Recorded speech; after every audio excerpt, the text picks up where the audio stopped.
کھول دیے جائیںگے۔ ناظرین، کیا آپ کو قرآن مجید کی ان دونوں آیتوں میں کوئی ربط نظر نہیں آتا جو کہ ایک دوسرے کے اوپر موجود ہیں؟ اور ظاہر ہے کہ یہ بلا وجہ نہیں ہے، ان دونوں چیزوں کا آپس میں کوئی نہ کوئی تعلق ضرور موجود۔ ذرا غور کریں کہ بنی اسرائیل قوم کو دوبارہ ان کی حکومت نہ دینے کی سزا کا اعلان کرنے کے بعد اللہ سبحانہ و تعالیٰ فرماتے ہیں کہ یاجوج ماجوج کو کھلا چھوڑ دیا جائے گا۔ سورہ انبیاء کی ان دونوں آیتوں کے ایک ساتھ موجودگی کا جواب یہ انٹر گلیکٹک یا پھر آسمانی سفر کیسے دے سکتا ہے؟ آج بھی دنیا بھر میں موجود ربی اور کرسچن پادری بھی تاریخی طور پر اشکنازی اور اصل جیوز کے فرق کو سمجھتے ہیں، اور ان کے اوپر آپ کو اس طرح کی بہت ساری ویڈیوز بھی مل جائیں گی۔ ناظرین، ڈاکٹر جان اینٹرک اشکنازی DNA سائنٹسٹ ہیں، اور انہوں نے اپنی ریسرچ میں ایک ایسا حیرت انگیز دعویٰ کیا ہے جس نے سب کو ورطہ حیرت میں ڈال دیا۔ ان کا کہنا ہے کہ میری تحقیقات کے مطابق موجودہ اشکنازی جیوز کا DNA 99.97% ایک ہی نسل سے ملتا ہے، اور وہ نسل بنی اسرائیل نہیں ہے بلکہ قوم خضر ہے، اور یہ وہ نسل نہیں ہے جو کہ بنی اسرائیل سے تھی، بلکہ ان کا DNA ترک نسل سے بہت زیادہ ملتا ہے، جس کا مطلب ہے کہ اسرائیل میں موجود 99.97% یہودی دراصل اشکنازی جیوز یا قوم خضر سے ہیں۔ ممکن ہے کہ اس سے بھی زیادہ ہوں۔ یہاں رسول اللہ صلی اللہ علیہ وآلہ وسلم کی اس حدیث مبارکہ کو یاد کریں گے جب آپ صلی اللہ علیہ وآلہ وسلم نے فرمایا کہ حضرت آدم علیہ السلام سے قیامت کے دن اللہ پاک فرمائیں گے کہ اے آدم، اپنی نسل سے جہنمی اور جنتیوں کو الگ الگ کرو، تو ان لوگوں میں 99 جہنمی ہوں گے جو کہ یاجوج ماجوج کی نسل سے ہوں گے، جبکہ ایک شخص میری امت سے ہوگا۔ ناظرین، آسمانی سفر کی باتیں کرنے والے اس بات کا بھی جواب دیں کہ حدیث مبارکہ میں واضح طور پر یاجوج ماجوج کو خاص طور پر عربوں کے لیے فتنہ کہا گیا ہے، اور ہم اپنی آنکھوں سے دیکھ رہے ہیں کہ حدیث مبارکہ کی پیشن گوئی کے مطابق ہی اشکنازی جیوز یا قوم خضر اپنے آس پاس موجود تمام عربوں پر حملہ کر کے ان کو تباہ کر رہے ہیں۔ اور یہ بھی بتائیں کہ خاص طور پر جھیل تبریہ کے پانی کا ذکر کیوں کیا گیا ہے، اور وہ مشہور زمانہ حدیث تو یقیناً آپ سبھی نے سن رکھی ہوگی، جس میں بیان ہوتا ہے کہ ایک صحابی رسول جن کا نام حضرت تمیم داری ہے، انہوں نے ایک ویران جزیرے پر جب دجال سے ملاقات کی تو باقی تمام سوالات کے ساتھ ساتھ دجال نے جناب تمیم داری سے یہ بھی پوچھا تھا کہ کیا جھیل تبریہ کا پانی خشک ہو چکا ہے؟ حضرت تمیم داری کا جواب تھا کہ ابھی اس میں کافی مقدار میں پانی موجود ہے۔ دجال نے سن کر کہا تھا کہ بہت جلد اس میں پانی خشک ہو جائے گا اور مجھے باہر نکلنے کی اجازت مل جائے گی۔ اب یہ لوگ اس حدیث مبارکہ کا کیا جواب دیں گے؟ یعنی یاجوج ماجوج کی یہ نسل دراصل رسول اللہ صلی اللہ علیہ وآلہ وسلم کے دور سے آزاد ہو کر پوری دنیا میں پھیل چکی ہے، اور آج کے دور میں یہ پوری دنیا سے ایک جگہ پر اکٹھے ہو کر اپنے لیے ایک الگ ریاست بھی حاصل کر چکے ہیں، اور پوری دنیا کے لیے خاص طور پر عربوں کے لیے فتنہ بن چکے ہیں۔ ناظرین، جھیل تبریہ کا پانی بھی پی کر خشک کر چکے ہیں اور اپنی عادت کے مطابق فتنہ فساد بھی پھیلا رہے ہیں۔ ناظرین، حدیث مبارکہ کے مطابق ہر اونچائی پر موجود ہو کر، یعنی عالمی banking system, media, politics, film industry, نفسیاتی، سفارتی اور جنگی طور پر ہر جگہ سے آج مسلمانوں پر حملہ آور ہے اور ان پر قبضہ بھی کر چکے ہیں، کیونکہ ضروری نہیں کہ دنیا پر صرف جنگ کر کے قبضہ کیا جائے، بلکہ مالیاتی، سفارتی اور اخلاقی طور پر بھی آج کے جدید دور میں ملکوں پر قبضہ کرنا ممکن ہے۔ اور اس کام میں اسرائیل کی سب سے زیادہ مدد یونائٹڈ نیشن، جس میں کوئی بھی ایک اسلامی ملک ایسا نہیں جو کہ مکمل طور پر ویٹو پاور ہو۔ تقریباً تمام ممالک اسرائیل کے حامی ہیں، جبکہ مسلمانوں کے خلاف ہیں، خاص طور پر عربوں کے۔ آج کے وقت میں بھی یونائٹڈ نیشن کی پالیسیز کسی بھی ملک پر جنگ مسلط کر سکتی ہیں یا پھر اس پر پابندیاں لگا کر اس کی معیشت کو تباہ کر سکتی ہیں، اور یہی مطلب تھا ہر اونچائی سے اترتے ہوئے مسلمانوں پر حملہ کرنا۔ اور قرآن نے یہ بات ایکسٹریکٹ معنوں میں کی تھی، جس کا مطلب آج بھی 99% لوگوں کو سمجھ نہیں آ رہا۔ لوگ اس متعلق انتہائی کنفیوز نظر آتے ہیں۔ شروع سے ہی ایلین جیسی مخلوق کا تصور ان کے دماغ میں اس قدر بٹھا دیا گیا ہے کہ ان کے لیے تصور کرنا بھی مشکل ہے۔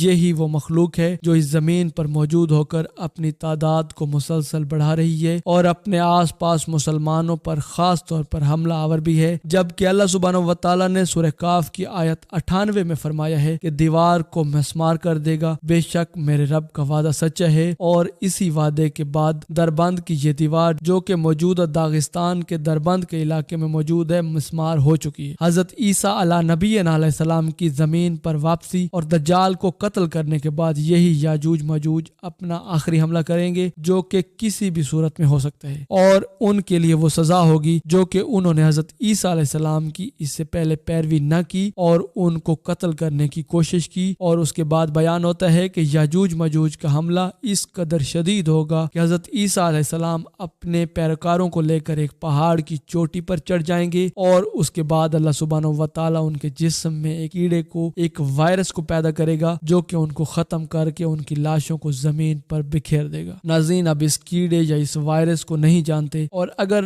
ہم اس کو قرآن کریم کے الفاظ کے مطابق اسٹریٹ یہی سمجھ لیں کہ وہ کوئی کیڑے ہوں گے، تو مجھے یہ بتائیں کہ اتنی بڑی فوج پر اتنے بڑے کیڑوں کی فوج آخر کہاں سے آ سکتی ہے؟ اس کا مطلب ہے کہ اس کی نوعیت کچھ بھی ہو سکتی ہے جو کہ اب تک ہم سمجھنے سے قاصر ہیں۔ اب ان تمام پیشن گوئیوں کے بعد آخر شک کی کیا گنجائش باقی رہ جاتی ہے کہ یہ قوم خضر ہی دراصل یاجوج ماجوج کی نسل سے ہیں، جو کہ آج بھی اسرائیل پر قابض ہو کر اکٹھے ہو کر حملہ کر رہے ہیں اور وہی مظلومیت کا کارڈ کھیل رہے ہیں تاکہ ایک آخری فیصلہ کن جنگ کر سکیں، جو کہ عام حالات میں ان کے لیے پاسبل ہی نہیں تھا، کیونکہ آپ جانتے ہیں کہ حملے کے لیے بس ایک جواز کی ضرورت ہوتی ہے، جیسا کہ امریکہ نے 11 ستمبر کے حملے کا بہانہ بنا کر تمام مسلمان ملکوں پر، خاص طور پر عرب ملکوں پر حملوں کا آغاز کر کے ان کو مکمل طور پر تباہ کر دیا، اور بالکل اسی طرح سے بہانہ بنا کر آج کے وقت میں اسرائیل خود کو ڈیفینڈ کرنے یا پھر مظلومیت کے کارڈ کھیل کر یہ جنگ شروع کر چکا ہے، اور مسلمان بیچاروں کو انہی آسمانی سفر کے پیچھے لگا کر ان سے حقیقت چھپائی جا رہی ہے تاکہ ان کو غفلت میں رکھا جائے، جیسا کہ کچھ لوگ تو اپنی جہالت کی وجہ سے، تو کچھ لوگ جان بوجھ کر پروپیگنڈے کے طور پر پروموٹ کر رہے ہیں۔ اسی بات سے اندازہ کریں کہ جب تک ہم اپنے دشمن کو نہیں پہچانیں گے تو ان سے لڑیں گے کیا؟ اللہ سبحانہ و تعالیٰ سے دعا ہے کہ ہمیں حق بات سمجھنے اور اس پر عمل کرنے کی توفیق عطا فرمائے۔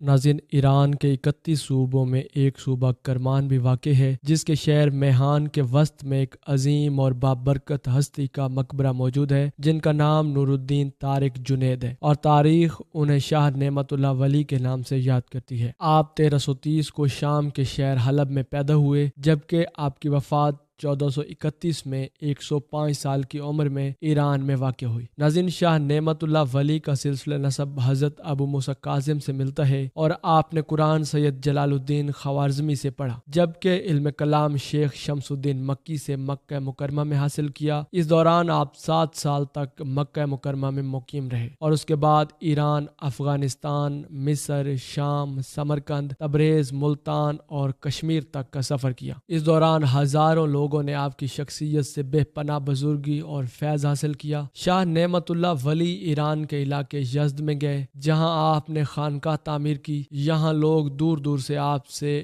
فیض حاصل کرنے کے لیے آیا کرتے تھے، جبکہ آپ کا انتقال بھی اسی جگہ پر ہوا، اور سلطان شہاب الدین نے آپ کا مقبرہ تعمیر کیا۔ ناظرین، شاہ نعمت اللہ ولی اللہ سبحانہ و تعالیٰ کی ان چند برگزیدہ اور نیک ہستیوں میں سے تھے جن کے بارے میں حضور نبی رحمت صلی اللہ علیہ وآلہ وسلم نے ارشاد فرمایا تھا، میری امت کے بعض علماء بنی اسرائیل کے پیغمبروں کی طرح ہوں گے، یعنی اللہ سبحانہ و تعالیٰ جنہیں جب چاہتا ہے اپنی خصوصی عنایت سے ولی، ابدال، کتب اور غوث جیسے عالم منصب پر ان کو فائز کر دیتے ہیں۔ ناظرین، حضرت شاہ نعمت اللہ ولی نے ہزاروں فارسی اشعار پر مشتمل دیوان، جبکہ قصیدہ جو کہ بہت مشہور ہے، اس میں آپ نے آنے والے دور کی تمام پیشن گوئیاں اپنی فارسی اشعار کی صورت میں بیان کی، اور حیرت انگیز طور پر وہ سب پیشن گوئیاں سچ ثابت ہوئی ہیں۔ آپ نے تقریباً 1000 کے قریب فارسی اشعار لکھے، جن میں سے 750 آج کے دور میں دستیاب ہیں، اور 1000 سال کے عرصے پر محیط ماضی، حال اور مستقبل میں ہونے والے تمام اہم واقعات کو وضاحت کے ساتھ بیان کرتے ہیں، حتیٰ کہ 100 سے 700 سال بعد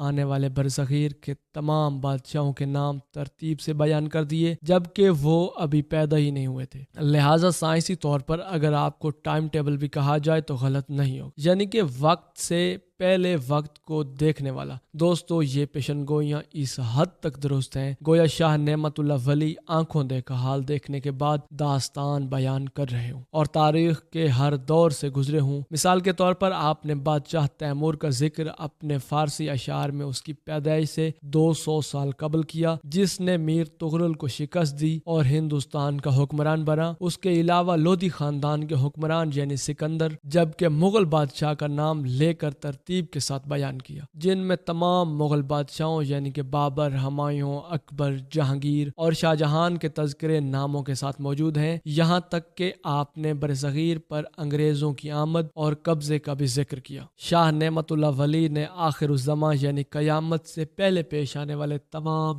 اہم ترین واقعات بیان کیے ہیں اور ایک ترتیب کے ساتھ رونما ہونے والے تمام اہم واقعات اور مستقبل کی تمام جنگوں کا ذکر واضح طور پر فرما دیا۔ اپنے اشعار میں وہ کئی جگہ پیدا ہوگا کہ ردیف استعمال کرتے ہیں اور بعض جگہوں پر وہ ردیف کہ میں دیکھ رہا ہوں وہ استعمال کرتے ہیں۔ ناظرین، حضرت نعمت اللہ شاہ ولی کی پیشن گوئیاں حیران کن حد تک سچ ثابت ہوئی ہیں۔ آپ نے 1174 میں یعنی ظہیر الدین بابر کے اقتدار میں آنے سے 200 سال قبل فرماتے ہیں کہ اس کے بعد کابل کا بادشاہ بابر دلی میں ہندوستان کا وارث بنے گا۔ اس کے علاوہ ہمارے بادشاہ کے بارے میں فرمایا کہ اس کو ایک حادثہ پیش آئے گا اور یوں شیر شاہ سوری نام کا شخص دنیا میں ظاہر ہوگا، جو کہ تاریخ ہمیں بتاتی ہے کہ بالکل لفظ بلفظ سچ ثابت ہوا، کیونکہ شیر شاہ سوری سے شکست کھا کر ہمایوں نے دریا گنگا پار کر کے اپنی جان بچائی، جبکہ شیر شاہ سوری کی حکمرانی اور اس کی وفات کے بعد دوبارہ ہمایوں نے شاہ ایران کی مدد سے 1555 میں دوبارہ ہندوستان پر قبضہ کر لیا، جب شیر شاہ سوری کا بیٹا تخت نشین تھا، اور یوں 1535 سے 1556 تک ہندوستان پر وہ دوبارہ حکومت کرتا رہا۔ ناظرین، مغل بادشاہ جہانگیر کے بارے میں شاہ نعمت اللہ ولی فرماتے ہیں کہ جب وہ دارالبقا کی طرف سفر کرے گا تو اس کا بیٹا شاہ جہاں پیدا ہوگا۔ اس کے بعد آپ نے فرمایا کہ شاہ جہاں کا بیٹا اورنگزیب عالمگیر پرانی تخت نشینی کی روایت کو توڑتے ہوئے اپنے باپ شاہ جہاں کو گوالیار کے قلعے میں قید کروا دیا، یہاں تک کہ تخت کے اصل وارث یعنی اپنے بڑے بھائی کو شکست دے کر ہاتھی کے پیچھے باندھ کر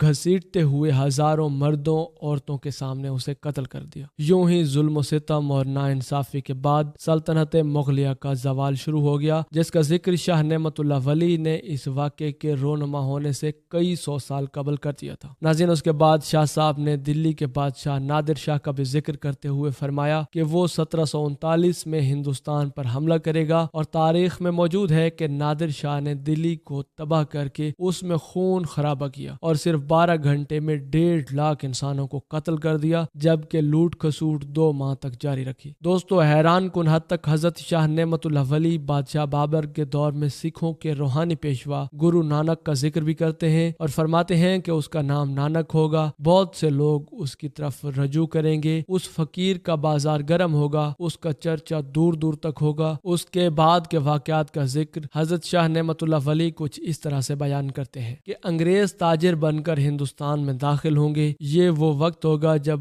حکمران عیش و عشرت کے بازار گرم کیے ہوں گے، لہٰذا یہ انگریز عیسائی ہندوستان پر قابض ہو کر پورے 100 سال تک حکومت کریں گے۔ یہ وہ دور ہوگا جب مسلمانوں پر زندگی تنگ کر دی جائے گی، ان پر ظلم و ستم اور ناانصافی کے پہاڑ توڑ دیے جائیں گے، لہٰذا اس ظلم و ستم کے بعد اللہ سبحانہ و تعالیٰ ان کی مدد کے لیے اسباب پیدا فرمائیں گے، لہٰذا پہلی جنگ عظیم کا جو کہ 1914 سے 1918 تک جاری رہی اس کا آغاز ہوگا، جس کو شاہ صاحب نے جنگ جیم کہہ کر بیان فرمایا، یعنی کہ جرمنوں کی جنگ۔ فرمایا اس کے بعد جرمنوں اور عیسائیوں کی جنگ ہوگی، جس میں جرمن قوم تباہی اور بربادی کا شکار ہوگی اور شکست کا منہ دیکھے گی۔ اس کے بعد دوسری جنگ عظیم جو کہ 21 سال بعد دوبارہ جرمنوں اور عیسائیوں کے درمیان شروع ہوگی، اس کا نتیجہ شاہ نعمت اللہ ولی یوں بیان فرماتے ہیں کہ اگرچہ بے جیم پر یعنی برطانیہ جرمنوں پر فتح حاصل کرنے میں کامیاب ہو جائے گا، مگر خود معاشی طور پر بے حد کمزور ہو جائے گا، لہٰذا برطانوی انگریز ہندوستان کو خود ہی چھوڑ کر چلے جائیں گے، مگر وہ جاتے جاتے یہاں پر بہت بڑا مسئلہ چھوڑ کر چلے جائیں گے۔ یہاں پر حضرت شاہ نعمت اللہ ولی مسئلہ کشمیر کا ذکر کر رہے ہیں۔ اس کے علاوہ آپ نے کئی سال قبل سقوط ڈھاکہ کی بھی پیشن گوئی کی، جن میں آپ فرماتے ہیں کہ قیام پاکستان کے وقت جب ہندوستان تقسیم ہو جائے گا تو اس کے کچھ عرصے بعد مسلمان دلیرانہ جنگ لڑیں گے، جب دشمن مسلمانوں کے قلب یعنی لاہور تک آ پہنچے گا۔ ناظرین، یہاں پر 1965 کی جنگ کی پیشن گوئی کا ذکر ہے۔ مزید حضرت شاہ نعمت اللہ ولی بیان کرتے ہیں کہ 17 روز کی جنگ کے بعد اللہ سبحانہ و تعالیٰ کے فضل و کرم سے اسلام کے غازی اس خون ریزی کے بعد کامیاب ہو جائیں گے، مگر دشمنوں کی سازشوں کے سبب مسلمانوں کے ملک کو توڑ دیا جائے گا، جس میں واضح طور پر سقوط ڈھاکہ کی طرف پیشن گوئی کی گئی ہے۔ ناظرین، یہ تو تھی حضرت شاہ نعمت اللہ ولی کی ماضی کی وہ پیشن گوئیاں جو حرف بحرف سچ ثابت ثابت ہوئی، مگر سوال یہ ہے کہ آخر ہمارا حال اور مستقبل کیا ہوگا۔ حضرت شاہ نعمت اللہ ولی اس کے بارے میں کیا پیشن گوئیاں کرتے ہیں؟ اگر ہم موجودہ حالات پر نظر دوڑائیں تو آپ کی پیشن گوئیاں موجودہ حالات پر کچھ اس طرح سے موجود ہیں، اور وہ پیشن گوئیاں پاکستان کے موجودہ حالات کی طرف بھی واضح اشارہ کرتی ہیں۔ آپ فرماتے ہیں کہ اس وقت کے بعد ایک ایسا وقت آئے گا جب جھوٹے، دھوکے باز اور قاتل لوگ صاحب اقتدار ہوں گے۔ قوم کی دولت، عزت اور وقار کے محافظ ہونے کی بجائے وہ سب کچھ لوٹ لیں گے۔ لوگ چوروں اور ڈاکوؤں کے سر پر دستار رکھیں گے۔ قبیلے کا سردار سب سے زیادہ کرپٹ اور بے ایمان ہوگا، مگر پھر بھی لوگ اس پر بھروسہ کریں گے، اسے اپنا لیڈر تسلیم کریں گے۔ جبکہ اس دور میں علماء کا یہ حال ہوگا کہ یہ بے دین ہوں گے، جبکہ ان میں منافقت کوٹ کوٹ کر بھری ہوگی۔ وہ اپنے فتووں اور منصب کو پیسوں کی خاطر بیچ دیں گے اور اسے اپنے ذاتی مقاصد کے لیے استعمال کریں گے۔ اس کا واضح ثبوت 12 اکتوبر 2017 جیسے واقعات ہیں، جب حضور نبی رحمت صلی اللہ علیہ وآلہ وسلم کے آخری نبی ہونے سے متعلق قادیانی سوچ کا بل پاس کرنے کا وقت آیا۔ اس ٹائم دیکھا گیا اس دور میں عیسائی حکمران ہوں گے، مگر در حقیقت ان کی حکومت پس پردہ یہودیوں کے کنٹرول میں ہوگی۔ یہ ہم آج کے دور میں دیکھتے بھی ہیں، کیونکہ بظاہر آج کل عیسائی حکمران ہیں، لیکن دنیا کے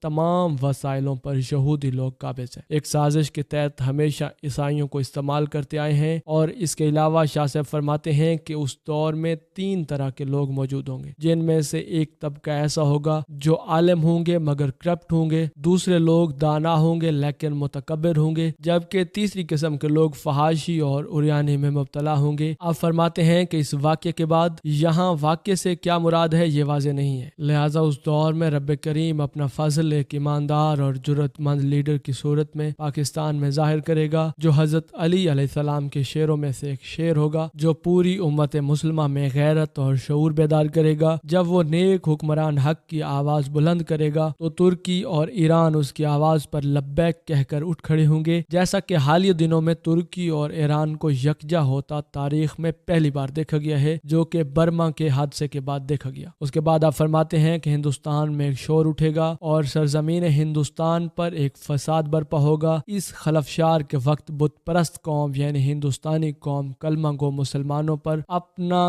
قہر و غضب نازل کرے گی، یعنی مسلمان اور ہندوؤں کے درمیان جنگ کا آغاز ہوگا۔ یہ جنگ 6 سال تک جاری رہے گی، جس کی بنیاد جھوٹ اور پروپیگنڈا ہوگا۔ مثال کے طور پر آج انڈیا جس طرح سے پاکستان پر اپنے ملک میں دہشت گردی کروانے، ایٹمی ہتھیاروں کی ترسیل اور دوسرے جھوٹے الزامات لگا کر پاکستان پر حملہ کرنے کے ناپاک عزائم رکھتا ہے، اس طرح کوئی الزام لگا کر اس جنگ کا آغاز کیا جائے گا، جبکہ اس جنگ کے لڑنے والے فوجیوں سے متعلق شاہ نعمت اللہ ولی فرماتے ہیں کہ ان کی مدد کے لیے شمال مشرق کی طرف سے فتح حاصل کروانے کے لیے مدد آئے گی۔ اور اگر آج ہم دیکھیں تو پاکستان کے شمال میں چین واقع ہے، جس کے تعلقات پاکستان سے برادرانہ اور نہایت اہمیت کے حامل ہیں، لہٰذا ان پاکستانی فوجیوں کو چین کی طرف سے مدد اور تعاون ملنا شروع ہو جائے گا، جو کہ ہتھیار اور دوسرے جنگی ٹیکنالوجی کی صورت میں ہو سکتا ہے۔ یہ مدد اتنی زیادہ ہوگی کہ مسلمان مضبوط ترین ہو جائیں گے، حتیٰ کہ اہل کفر بھی اس کو دیکھ کر خوف زدہ ہو جائے گا۔ ایران اور مشرق وسطیٰ بھی امداد کے لیے دیوانہ وار نکل آئیں گے اور جذبہ جہاں سے سرشار ہو کر مسلمانوں کے ساتھ مل کر کافروں پر قہر ثابت ہوں گے۔ مسلمانوں کا یہ عظیم لشکر اہل کفر کو پسپا کر کے رکھ دے گا، یہاں تک کہ کافر جان بچانے کے لیے بہانے ڈھونڈتے پھریں گے، مگر سب کچھ بے سود ثابت ہوگا۔ ترکی، چین اور ایران ہندوستان کو فتح کروانے میں پاکستان کا ساتھ دیں گے، اور ظاہر ہے کہ یہ غزوہ ہند کا ذکر ہے۔ اس دوران سب دشمن مارے جائیں گے، ہندوستان کے ٹکڑے ٹکڑے ہو کر اس کا خاتمہ کر دیا جائے گا، جبکہ پوری دنیا کے مسلمان جمع ہو کر اسلامی اتحاد کی مثال قائم کریں گے۔ تیسری جنگ عظیم کا متعلق بھی شاہ نعمت اللہ ولی یوں بیان کرتے ہیں کہ غزوہ ہند ہوگا، اس کے بعد شکست کھانے والے جرمنی اور جاپان روس کے ساتھ مل جائیں گے، یعنی اس کے ساتھ اتحاد قائم کر لیں گے۔ اس کے علاوہ جنگ میں جہنمی قسم کے انتہائی مہلک ہتھیار یعنی اٹامک ویپنز یوز کیے جائیں گے، جو دیکھتے ہی دیکھتے پورے کے پورے شہروں کو تباہ کرنے کی صلاحیت رکھتے ہوں گے۔ جبکہ مستقبل سے متعلق شاہ نعمت اللہ ولی غزوہ ہند کے 40 سال بعد کا ذکر کرتے ہوئے یوں فرماتے ہیں کہ آخری دنوں میں امام محمد مہدی علیہ السلام کا ظہور ہوگا، یہ بات تمام دنیا میں مشہور ہو جائے گی۔ اس کے بعد اصفہان شہر سے دجال کا خروج ہوگا، جس میں ایک بار پھر سے فتنہ و فساد سر اٹھائیں گے، لوگ ان فتنوں کا شکار ہو کر اپنے ایمان سے ہاتھ دھو بیٹھیں کریں گے ہر طرف کفر کا نظام مسلط نظر آئے گا، لہٰذا اس دور میں اللہ پاک اپنا فضل پھر سے نازل فرمائے گا اور حضرت عیسیٰ علیہ نبی علیہ السلام کو آسمان سے ظاہر کرے گا۔ ناظرین، حضرت امام محمد مہدی علیہ السلام کے زمانے میں انصاف کا دورہ ہو جائے گا، یہودیت اور کفر کو شکست ہوگی، جو کہ دجال کے ساتھ جنگ کریں گے اور اسے قتل کریں گے۔ مگر دوستو، اس کے بعد کا مستقبل کیا ہوگا؟ اس پر شاہ نعمت اللہ ولی فرماتے ہیں کہ خاموش ہو جا نعمت اللہ، رب کریم کے رازوں کو ظاہر نہ کر، اور یوں اس کے بعد اپنے قصیدے کو ختم فرماتے ہیں۔ دوستو، شاہ نعمت اللہ ولی اللہ پاک کی